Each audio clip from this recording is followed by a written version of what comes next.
Good morning students. आज हम हमारा नया चैप्टर स्टार्ट कर रहे हैं, security exchange board of India. जैसा आप सबको पता है, हमारे एसएलसीएम जो सब्जेक्ट है उसमें हमारा दो पार्ट में डिवाइडेड है, part A and part B. तो आज हम बात कर रहे हैं सर पार्ट ए के सबसे इंपॉर्टेंट चैप्टर से।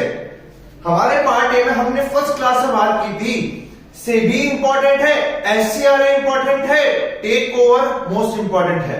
तो आज हम स्टार्ट करते हैं हमारा नया chapter, security exchange board of India. तो बेटा आप सबको ना सेबी के बारे में बहुत कुछ पता है। क्यों? क्योंकि आप ना पूरा एक चैप्टर पढ़ के आए हो CSEE में कि गवर्नमेंट इंस्टीट्यूशंस नाम से एक चैप्टर था जिसमें हमने सेबी, आरबीआई, IRDA एक्सेट्रा कुछ गवर्नमेंट इंस्टीट्यूशंस के बारे में पढ़ाई करी थी। उस टाइम पे हमने बात की थी सेबी के बारे में भी। हम इसको हमारी फ्रेंडली लैंग्वेज में बोलते बेटा ये माई बाप है। क्या है ये? माई बाप। क्यों? क्योंकि बेटा ये हमारा stock market, security market, capital market, money market, सारे फाइनेंशियल मार्केट से related rules, regulation, regulate, protection, सारा काम हमारा सेबी ही करता है। तो सर बेसिकली सेबी हुआ क्या? माई बाप ऑफ इंडियन फाइनेंशियल मार्केट। तो अब हम बात करते हैं बेटा बेसिकली सेबी है क्या, सेबी की फॉर्मेशन कब हुई, ये सब हमारा एक इंट्रोडक्टरी पार्ट है जो हमारे कोर्स के लिए इंपॉर्टेंट नहीं है, बट हमारे जनरल नॉलेज और हमारा जानना उसको जरूरी है। सर सबसे पहले सेबी क्या है? SEBI is the body corporate having perpetual succession. Perpetual succession तो सर आप जानते ही हो ना कि कोई भी इसमें किसी भी बोर्ड की मेंबर की या कोई भी XYZ पर्सन की इसमें डेथ हो जाए, बट हमारा SEBI will keep going on forever. इसके बाद हमने क्या बोला? And a common seal with power to acquire, hold and dispose of property both movable and immovable and to contract, sue and to be sued in its own name। क्या बोला है बेटा कि सेबी जो है ना पूरा एक कंपनी के फीचर्स या कंपनी के कैरेक्टरिस्टिक्स को कंप्लीट करती है। कि क्या है सर? सबसे पहला परपेचुअल सक्सेशन। हम सर 11th क्लास से पढ़ के आ रहे हैं, कंपनी का सबसे बड़ा फीचर क्या होता है? Perpetual succession. कि सर मेंबर आए या जाए, company will go on forever. Common seal हमारी कंपनी का एक और बड़ा फीचर। इसके बाद बोलते हैं power to acquire, hold, dispose of property. कि सर कंपनी अपने खुद के नाम पे प्रॉपर्टी होल्ड कर सकती है, खरीद सकती है, बेच सकती है। बेटा आज की तारीख में रिलायंस को कोई प्रॉपर्टी खरीदनी होती है तो वो अंबानी के नाम पे थोड़ी खरीदती है, वो खुद के नाम पे खरीदती है, रिलायंस इंडस्ट्रीज लिमिटेड के नाम से खरीदती है, चाहे वो मूवेबल हो, इमूवेबल हो। और इसके बाद क्या बोला गया बेटा? sue and to be sued in its own name। कि कंपनी के ऊपर जो केस होते हैं और कंपनी जब दूसरों पे केस करती है तो बेटा खुद के नाम से करती है। क्यों? क्योंकि company is an artificial person in the eyes of law. तो ये तो तुम्हारा क्लियर हो गया कि सर सेबी एक कंपनी के सारे फीचर्स रखती है, एक बॉडी कॉर्पोरेट है। इन्होंने फर्स्ट लाइन में मोस्ट इंपोर्टेंट बात ही कह दी कि भैया कंपनी हमारी सेबी जो है वो एक बॉडी कॉर्पोरेट है।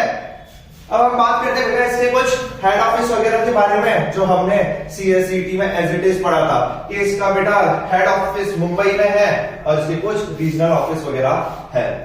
अब हम बात करते हैं बेटा what are the objective of SEBI. हम सिक्योरिटी लॉस के जो हमारा मेन रेगुलेटर है सेबी के बारे में पढ़ रहे हैं, तो बेटा हमारा ये जानना बहुत जरूरी है कि सेबी किस उद्देश्य से बना गया था, सेबी को क्यों बनाया गया था। और बेटा ये जो 3 फीचर है ना, ये तुम्हारे आजीवन फिंगर टिप्स पे याद रहने चाहिए। क्यों? क्योंकि एग्जाम में सेबी रिलेटेड कोई भी क्वेश्चन आए, फॉर एग्जाम्पल बेटा 4 to 6 मार्क्स का है, बट हमको उसमें कंटेंट थोड़ा सा ही आ रहा है, तो हम कोई भी फीचर को लेके एक्सपांड कर सकते हैं। ठीक है, तो आज हम बात करते हैं बेटा what is objective of SEBI. SEBI बेटा 3 पर्पस के लिए बना था। सबसे पहला और सबसे foremost, protecting the interest of investors. यानी बेटा जो निवेशक होते हैं ना उनके हितों के संरक्षण के लिए। आज मान के चलिए बेटा आप लोगों ने रिलायंस में या टाटा में, किसी बड़ी कंपनी में या इवन छोटी लिस्टेड कंपनी में इन्वेस्ट कर रखा है और आपके साथ आपको लगता है कुछ गलत हुआ है कि कंपनी ने दूसरों को डिविडेंड दे दिया, आपको नहीं दिया, या आपके साथ कंपनी ने कोई डिस्क्रिमिनेशन वगैरह कुछ किया है तो आप सेबी को कंप्लेन कर सकते हो। बेटा सेबी बना ही इसलिए है, उसका सबसे फर्स्ट एंड फोरमोस्ट ऑब्जेक्टिव क्या है? इन्वेस्टर्स के इंटरेस्ट को प्रोटेक्ट करना। सॉरी, सेकेंड है बेटा डेवलपमेंट ऑफ सिक्योरिटीज मार्केट को प्रमोट करना। एक चीज हम हमेशा हमारे 8th क्लास से 7th क्लास से हमारे टीचर लोग कहते हैं कि बेटा जो डेवलप नहीं करता ना वो अल्टीमेटली नीचे जाता है। आज समय के साथ साथ बदलाव लाना, डेवलप होना जरूरी है। ऐसे हमारे सिक्योरिटी मार्केट को भी डेवलप होने की जरूरत होती है। तो बेटा डेवलपमेंट का कौन काम करता है? हमारा सेबी। थर्ड बेटा regulating the securities market, stock market को लेके सारे नियम, कायदे, रूल्स, रेगुलेशन, बायलॉज सब कुछ हमारा सेबी फॉर्म करता है। तो इसलिए हम करते हैं कि हमारा जो सिक्योरिटी मार्केट है उसको रेगुलेट कौन करता है? सेबी। इसी वजह से बेटा हमारे सेबी को यह भी कहा जाता है कि SEBI is the regulator of securities market. बेटा पंखे वाला रेगुलेटर नहीं, रेगुलेटर मतलब वो जो इसको नियम कायदे बना के रेगुलेट करता है। ठीक है बेटा। अब हम बात करते हैं बेटा नेक्स्ट टॉपिक की, composition of SEBI as it is. हमारे जैसे CSET में था वो का वही टॉपिक यहाँ पे है लाइन बाय लाइन, फिर भी हम इसको शॉर्ट में एक बार रिकॉल कर लेते हैं। बेटा सेबी में बी का मतलब क्या होता है? बोर्ड। तो बेटा बोर्ड में कुछ ना कुछ मेंबर्स तो होंगे ही ना, तो वो बोर्ड का कंपोजिशन, उसका स्ट्रक्चर कैसा होगा वो एक बार अपन जल्दी से यहाँ पे रिकॉल कर लेते हैं। सर एक चेयरमैन होगा, बिल्कुल सही। 2 मेंबर्स होंगे sir ministry of central government, जिनको कंपनी लॉ का बहुत अच्छा खासा नॉलेज होगा, जिनको बेटा कंपनी लॉ या फिर कंपनीज एक्ट का बहुत अच्छा खासा नॉलेज होगा। बेटा ऐसा क्यों? एक बात बताओ, सिक्योरिटी मार्केट में शेयर्स किसके बिकते हैं? कंपनीज के बिकते हैं। तो ऑब्वियस ही बात हो गई ना बेटा, अगर तुमको कंपनीज को रेगुलेट करना है मेनली, तो तुमको कंपनीज लॉ का तो नॉलेज पूरी तरह से होना ही चाहिए। इसके बाद क्या बोला गया बेटा? जहां पैसा है वहां आरबीआई तो हमेशा हो गई, तो एक मेंबर आरबीआई अपना भी इस बोर्ड में बैठाएगा। इसके अलावा बेटा 5 अदर मेंबर, जिनमें से 3 member at least full time member होने चाहिए। अब आ जाते हैं बेटा सेबी के, हमने ऑब्जेक्टिव्स पढ़ लिए, कंपोजिशन पढ़ ली। अब हम बात करते हैं बेटा सेबी काम क्या करता है, सेबी के फंक्शंस क्या है। सबसे फर्स्ट बेटा एक चीज है जान लो, सिक्योरिटी मार्केट्स में सेबी माई बाप है, सेबी बहुत पावरफुल है। ठीक है, तो अब इसके पास फंक्शन, इसकी पावर भी उतनी ही पावरफुल होगी। तो सबसे पहला इसका बेटा, it is the duty of SEBI to take such measures. Measures का मतलब क्या होता है बेटा? कुछ एक्शन लेना, कुछ ऐसे मेजर्स लेना जिससे क्या हो सके, इसकी ऑब्जेक्टिव फुलफिल हो सके। और बेटा इसका फर्स्ट एंड फॉरमोस्ट ऑब्जेक्टिव क्या था? Protection of interest of investors. अभी 2 मिनट पहले हमने बात की थी कि बेटा सेबी के लिए सबसे फर्स्ट एंड फॉरमोस्ट थिंग है अपने निवेशकों का हितों का संरक्षण करना। तो ये चीज तुमको समझ में आ गई।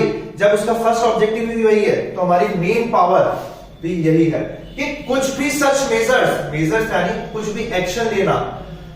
आज सेबी को सारे एक्शन लेना अलाउ है, किसके लिए sir? Protection of the interest of investors and second promoting the development of securities market. ये एज इट इज अभी आपने ऑब्जेक्टिव्स में पढ़ लिया था। बेटा ये सच मेजर्स जो लिखा है इसमें क्या क्या मेजर्स इंक्लूड है, कि मेजर्स का मतलब क्या है सर, तो किस चीज से रिलेटेड एक्शन ले सकती है। तो ये बहुत बिट ऑब्वियस है बेटा। इसी पूरे रेगुलेशंस में तुम्हारे को आगे वाले चैप्टर्स के बहुत सारे नाम देखने को मिलेंगे। तो अब आप इसको स्टार्ट करते हैं। Regulating the businesses in stock exchanges and any other security market. बेटा स्टॉक एक्सचेंज को रेगुलेट करना, और भी कहीं अगर आपकी सिक्योरिटीज वगैरह लिस्टेड है तो उनको रेगुलेट करना। सेकंड बेटा registering and regulating the work of intermediaries. बेटा ये इंटरमीडियरीज क्या होता है? हमने पिछली क्लास में बात की थी इंटरमीडियरीज क्या होते हैं, बिचौलिए, एजेंट, ब्रोकर। आज बेटा मेरे को अगर टाटा के शेयर चाहिए तो क्या मैं टाटा के हेड ऑफिस जाके शेयर लूंगा या क्या करूंगा? मैं बेटा टाटा के हेड ऑफिस तो नहीं जाऊंगा, मैं क्या करूंगा, मेरे फोन में एक ऐप इंस्टॉल है जेरोदा ब्रोकिंग। बेटा जेरोदा क्या है? एक इंटरमीडियरी है जो मेरे को और टाटा के शेयर्स को बीच में एक लिंक है, तो बेटा वो हो जाते हैं ब्रोकर। इंटरमीडियरीज का बेटा काम क्या होता है? इन्वेस्टर और इश्यूअर के बीच में एक लिंक बैठाना। तो बेटा आज एक बात ध्यान रख लेना, सेबी जो होता है सिर्फ और सिर्फ इश्यूअर को नहीं, इन्वेस्टर को नहीं, इंटरमीडियरी को भी रेगुलेट करता है। अभी हमने एक बहुत बड़ी टर्म बोली थी बेटा, सिक्योरिटीज मार्केट को रेगुलेट करता है हमारा सेबी। तो सिक्योरिटी मार्केट का एक इंपॉर्टेंट कंपोनेंट हमारा कौन हुआ? इंटरमीडियरी। फिर हम बात करते हैं बेटा registering and regulating the work of depositories, depository participant, FII, CRL. बेटा आपके दिमाग में आ रहा होगा ये सब टर्म्स क्या है, इसके ऊपर आपका पूरा एक अलग चैप्टर है, फिर भी अपन एक बार इसको संक्षिप्त में पढ़ लेते हैं। डिपॉजिटरीज नाम सुना है बेटा कभी आपने? एक डीमैट अकाउंट होता है, डीमैट अकाउंट में आपके शेयर जो होते हैं ना बेटा, फिजिकल नहीं इलेक्ट्रॉनिकल फॉर्म में होते हैं। आप सब पेटीएम फोन पे तो यूज करते ही होगे ना, तो जैसे उसमें आपके पैसे रहते हैं बेटा, उसी तरह से डिपॉजिटरी या डीमैट अकाउंट में आपके शेयर्स इलेक्ट्रॉनिकल फॉर्मेट में रहते हैं। इन सबको भी बेटा कौन रेगुलेट करता है? सेबी। क्रेडिट रेटिंग एजेंसी बेटा पूरा अलग चैप्टर है। आप एक बात बताओ, आप मार्केट में लोन लेने गए, अगर आपकी इमेज अच्छी है कि हाँ यार ये बंदा ना टाइमली पेमेंट कर देता है, इंटरेस्ट का भी पेमेंट कर देता है, तो लाइकली है आपको बहुत अच्छे से बहुत सारा लोन मिल जाए। बट यही अगर आपकी मार्केट में इमेज बेकार है कि नहीं यार इनको 6-6 महीने लेट हो जाते हैं, लोन रीपे नहीं कर पा रहे हैं, तो आपको कोई भी नया लोन देने से पहले सोचेगा, और जो देगा बेटा वो आपको बहुत हाई रेट ऑफ इंटरेस्ट देगा। तो इस चीज को हम एक नोट करते हैं बेटा सिविल स्कोर से, ठीक है? आपने सुना होगा सिविल स्कोर, वैसे बेटा सिक्योरिटीज का एक स्कोर होता है क्रेडिट रेटिंग स्कोर, ठीक है? इसके बारे में हम डिटेल में इसकी खुद के चैप्टर में पढ़ेंगे, बट अभी आगे बढ़ते हुए बात करते हैं registering and regulating the work of venture capital fund and CIS scheme. CIS mutual fund की तरह होते हैं बेटा, जो हम अभी पिछले वाले चैप्टर में पढ़ रहे थे, और venture capital funds. Venture capital funds बेटा याद हो आपको, तो शार्क टैंक इंडिया देखते थे ना, ये कुछ ऐसा ही है। वेंचर कैपिटल फंड्स वो लोग होते हैं जो नए बिजनेस और रिस्की बिजनेस में इन्वेस्ट करते हैं। इन सबको भी रजिस्टर करना, इन सबको भी रेगुलेट करना, ये काम किसका है बेटा? सेबी का। बेटा यहां पे एक वर्ड बार बार यूज हो रहा है, रजिस्टरिंग। बिना रजिस्टर करे तो सर कोई सिक्योरिटी मार्केट में बड़ा खिलाड़ी पांव भी नहीं रख सकता। आज आपको भी अगर बेटा शेयर खरीदने ना, तो कोई ना कोई ब्रोकर के साथ अपना एक डीमैट अकाउंट खुलवाना पड़ेगा, अपने आप को रजिस्टर करवाना पड़ेगा। तो ये सारे काम बेटा कौन रेगुलेट करता है? हमारा सेबी। इसके बाद बोला बेटा prohibiting the unfair and fraudulent trade practices. ऐसी ट्रेड प्रैक्टिसेस बेटा, ऐसे ट्रेडिंग सिक्योरिटीज में जो अनफेयर है और फ्रॉडुलेंट है, उनको रोक लगाना। नेक्स्ट है बेटा prohibiting the insider trading in securities. Insider trading तो बेटा आप लोगों को पता ही होगा कि जब किसी अंदर के इंसान को, कंपनी के अंदर के इंसान को, यानी मैनेजमेंट के बंदे को या किसी एम्प्लॉय को कुछ ऐसी इंफॉर्मेशन पता है जो अभी तक बाहर नहीं है ये कंपनी के, और वो उसके बेसिस पे शेयर को खरीदता या बेचता है और अनड्यू गेन अर्न करता है, तो उसको बोलते हैं बेटा इनसाइडर ट्रेडिंग। तो बेटा इनसाइडर ट्रेडिंग इलीगल है इंडिया में और including most of the world में भी, ठीक है? तो बेटा जो इलीगल चीज है उस पर रोक लगाना किसका काम है? सेबी का काम है। रेगुलेटिंग बेटा SAST सबसे बड़ा और सबसे इंपॉर्टेंट चैप्टर है बेटा तुम्हारा पार्ट ए का, जिसको हम बोलते हैं टेक ओवर रेगुलेशंस। बेटा टेक ओवर क्या होता है? जब एक कंपनी दूसरी कंपनी को ओन कर लेती है, कंट्रोल कर लेती है, उसको बोलते हैं अपन SAST। फिर अपन बात आते हैं बेटा, आज कोई ऑडिट, इंक्वायरी या कुछ बैठानी होती है, तो बेटा सबसे बड़ी यहाँ पे अथॉरिटी कौन है? सेबी अथॉरिटी है। तो सेबी जो है आप पे, यानी इन्वेस्टर या फिर इश्यूअर या फिर इंटरमीडियरी, इनमें से किसी के ऊपर भी इंक्वायरी लगा के उनसे कुछ भी डॉक्यूमेंट, कुछ भी record, books of account, information, everything बेटा सेबी जो है कुछ भी मंगा सकती है। तो यहाँ पे क्या बोला इन्होंने? Calling for required information, undertaking inspection and conducting inquiries and audits. मतलब सेबी के पास पूरी पावर है सर, ऑडिट करने का, इंक्वायरी करने का, इन्वेस्टिगेशन करने का, साथ में जो required information, document, books of accounts, register वगैरह है वो मंगाने का। लास्ट बेटा 3 और पढ़ लेते हैं आज के पॉइंट्स हम। इसके बाद क्या है कि बेटा सेबी के प्रोविजन से अगर कोई फॉलो नहीं कर रहा है, कंप्लाई नहीं कर रहा है, तो सेबी क्या एक्शन ले सकती है? उसके ऊपर फीस, फाइन, पेनल्टी लगा सकती है। आपको मैं एक इंफॉर्मेशन के लिए बता दूं बेटा कि 25 करोड़ रुपए तक की पेनल्टी है यहाँ पे सेबी में। हम अभी सेक्शन 15 पढ़ेंगे कल उसके अंदर। फिर हमारी बात होती है बेटा conducting research for above purposes. किसी भी चीज को डेवलप करना है ना बेटा, तो उसको हमेशा रिसर्च करके इंप्रूव करने की कोशिश करती है। और हमारे सेबी का one of the most important objective क्या था? Development of securities market. तो अब यहाँ पे conducting research for above purposes, ये जितने भी पर्पसेस हमने यहां से यहां तक पढ़े हैं बेटा, अगर उसमें हमारे को कोई भी डेवलपमेंट चाहिए, कोई भी रिसर्च वगैरह चाहिए, तो ये काम भी सेबी की एक बहुत बड़ी पावर और फंक्शन है। लास्ट पॉइंट बेटा, performing any other function as may be prescribed. बेटा ये लाइन तो हमारी सबसे बड़ी दोस्त है, एज मे बी प्रिस्क्राइब्ड। जब हमको एग्जाम में कुछ समझ में ना आए तो गलत लिखने से बेटर है बेटा एज मे बी प्रिस्क्राइब्ड, कि सर एक्ट में जैसा दिया है सेबी का वो काम है।